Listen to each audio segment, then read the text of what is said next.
نبی پاک صلی اللہ علیہ وآلہ وسلم نے فرمایا، جو مومن ہوتا ہے نا وہ بھولا بھالا ہوتا ہے اور شرافت والا ہوتا ہے۔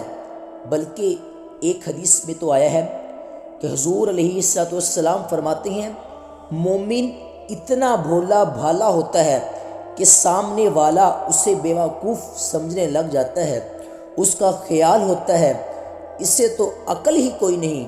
مومن بھولا بھالا۔ اور ایک حدیث میں یہ بھی الفاظ آئے ہیں کہ جنت میں اکثر بھولے بھالے لوگ ہی جائیں گے۔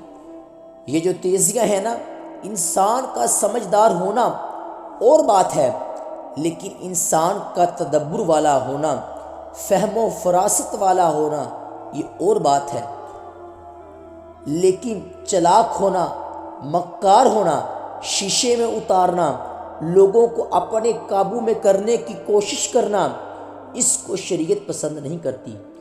تو نہ بندوں کو چلاکی کر کے قابو کرو، نہ کر محبت سے قابو کرو، اور اپنے اخلاق سے قابو کرو۔